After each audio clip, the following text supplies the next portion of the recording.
এই যা, গাছের সবগুলো তালই দেখি খেয়ে ফেললাম। এবার তুই গাছে আর থাকা যাবে না।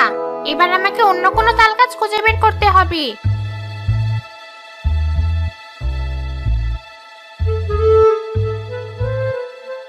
আরে, ওই তো একটা তাল গাছ। গাছ ভর্তি কত তাল, কিন্তু ওটা তো একটা বাড়ির ভেতরে। তাতে আমার বইয়ে গেছে। আমার তো শুধু তাল খাওয়া নিয়ে কথা। হি হি হি হি।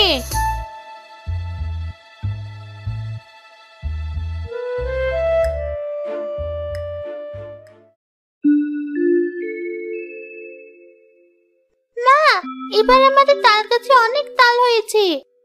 তাই তো দেখছি। এবার কিন্তু আমাকে অনেকগুলো তালের বড়া খাওয়াতে হবে। কতবার তুমি একদিনও আমায় তালের বড়া করে খাওয়াওনি। তেল আর গুড়ের যা দাম, তোর বাবাকে আনতে বলতে কেমন মায়া লাগে। বেশ, তুই যখন খেতে চাইছিস, আমি তোকে আমার জমানো টাকা দিয়ে তেল গুড় কিনে এনে বড়া ভেজে খাওয়াবো।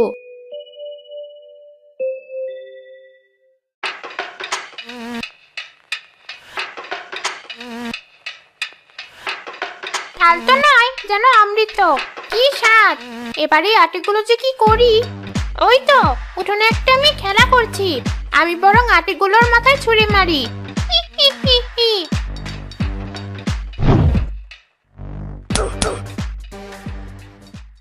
মরে গেলাম। কি হলো? এভাবে চিৎকার করছিস কেন? উপর থেকে কে যেন তালের আটিগুলো আমার মাথায় ছুরি মারলো। আরে তাই তো, কিন্তু আটিগুলো কোথা থেকে এলো? বিশ্বাস করো মা, কে যেন উপর থেকে আটিগুলো আমার মাথায় ছুরি মেরেছে। আজগবি কথা, উপরে কে আছে যে তোকে আটি ছুরি মারবে? ভিতরে চল।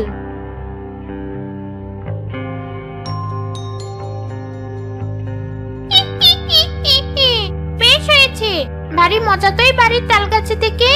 এখন থেকে রোজ তাল খাবো আর আটি ছুরি মারবো। কোথায় গেলে রোদেলা? কোথায় গেলি? এতক্ষণ তো বাড়িতে দুটো মানুষ ছিল, এখন এই লোকটা আবার কোথা থেকে এলো? তুমি এসেছো? ভিতরে এসো, আমি ততক্ষণে রান্নাটা সারি। সে কি, এত বেলা হয়ে গেল, রান্না হয়নি? তোমার মেয়েটার মাথায় কোত্থেকে যেন তালের আটি এসে পড়েছে। এত ব্যথা পেয়েছে যে ওকে নিয়েই ছিলাম এতক্ষণ।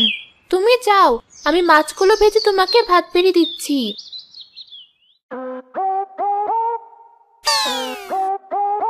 মাছ? কতদিন মাছ খাইনি। তাল খেতে খেতে জিভটা কেমন চড়া পড়ে গেছে। যাক, আজ মাছ ভাজা খাওয়া যাবে। রান্নাঘরের বাইরে গিয়ে দাঁড়িয়ে থাকি, বউটা সরলেই মাছ ভাজাগুলো খেয়ে নেব। হি হি হি হি। মাছগুলো ভাজা হয়ে গেছে, বাসনগুলো বাইরে থেকে নিয়ে আসি, তারপর সবাইকে খেতে দিই।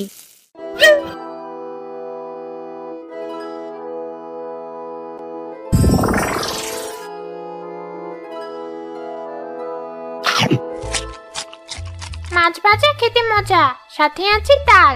দেবে না কো কেউ সাজা, দেবে না কো কাল। উড়ে যাই তাল গাছে, যাই গিয়ে বসি। আমায় আর পাবে না, দেবো আমি হাসি। হি হি হি হি।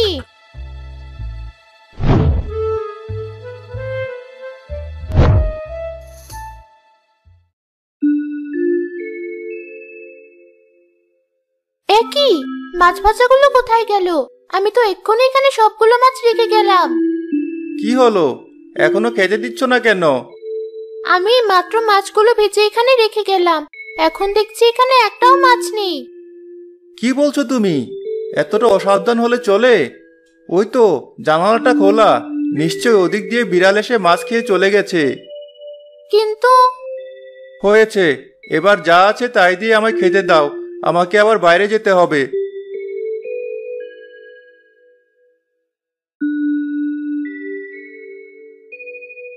কিন্তু এতটুকু সময়ে বিড়াল এতগুলো মাছ খেয়ে চলে গেল, আর আমি বুঝতে পারলাম না কি হচ্ছে এসব।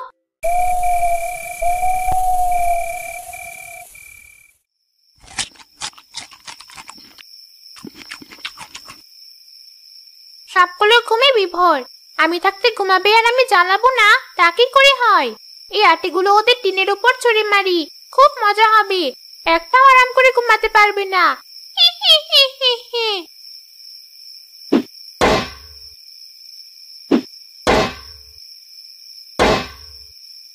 এত রাতে টিনের উপর কিসের শব্দ?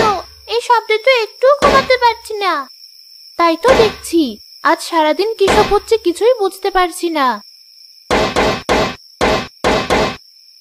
দাঁড়াও দেখছি।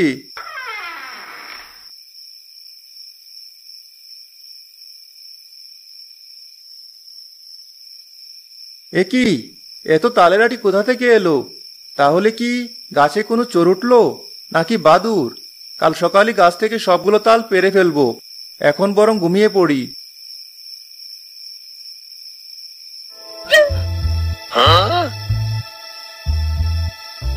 বললেই হলো তাল পেড়ে ফেলবে। আয় গাছে, একদম ঘাড় মটকে দেব।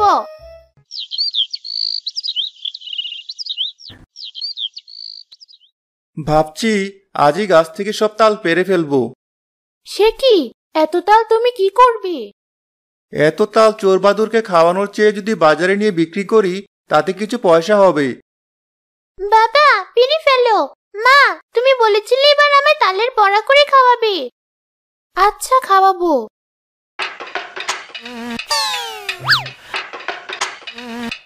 তালের বড়া কতদিন খাই না, সেই কবে মায়ের হাতে খেয়েছিলাম, সেও তো মরার আগে। বেশ, তালের বড়া খেতে দুটো তাল আমি দিতেই পারি, তাই বলে আমি সব তাল মোটেও দেব না। দাঁড়া, তোদের তাল পাড়ার শখ মেটাচ্ছি।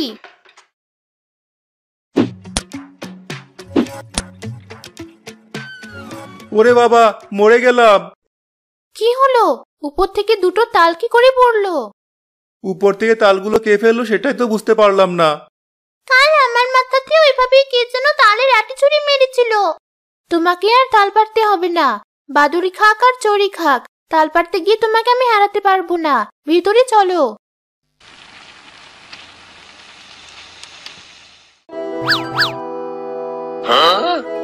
তালের বড়ার গন্ধে চারিদিক কেমন মোমো করছে। কি ভেবেছে তালের বড়াগুলো ওরাই গিলবে? আমি থাকতে তা হতে দেব না। সবগুলো বড়া আমার পেটে যাবে।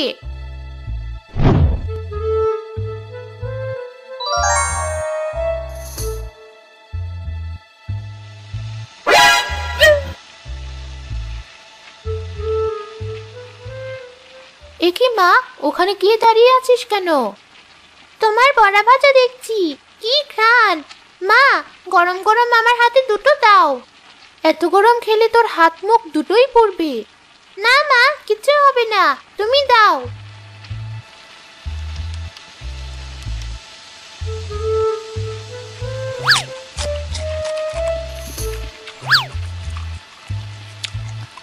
আস্তে খা, গলায় বেঁধে যাবে তো। আচ্ছা, তুই খা, আমি বরং বাটিতে করে তোর বাবাকে কয়েকটা বড়া দিয়ে আসি। আচ্ছা মা, তুমি যাও।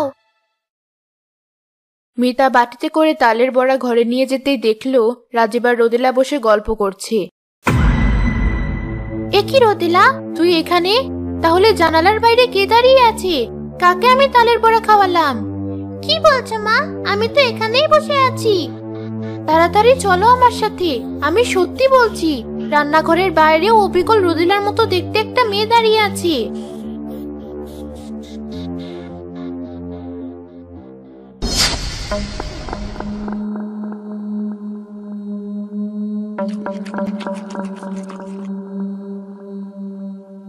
এ কি দেখছি, শাকচুন্নি?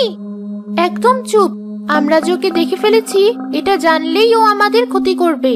চলো আমরা ঘরে যাই।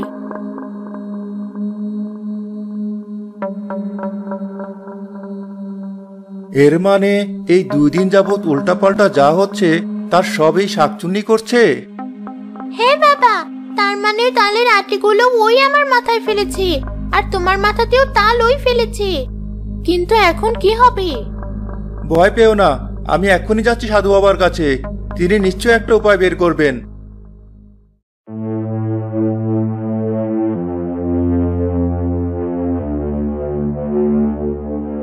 ভয় পাস না, সব সমস্যার সমাধান আছে। শোন, একবার যখন লোভে ধরেছে, গন্ধ পেলে ও আবার আসবে, এটা রাখ।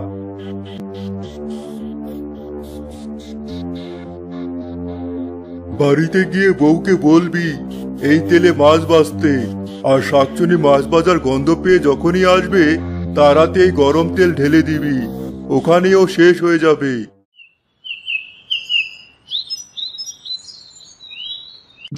সাধু বাবার কথা মতো রাজীব বাড়িতে গিয়ে মিতাকে সব খুলে বলতেই মিতা সাধু বাবার দেওয়া তেলে মাছ ভাজতে লাগলো।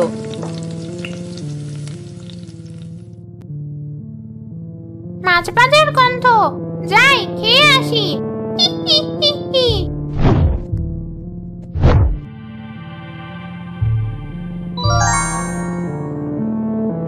মা, আমায় একটা মাছ ভাজা দাও।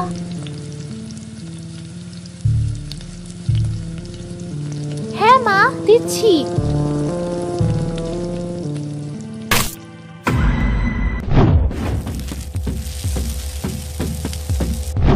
মরে গেলাম, আমার সারা গা পুড়ে গেল।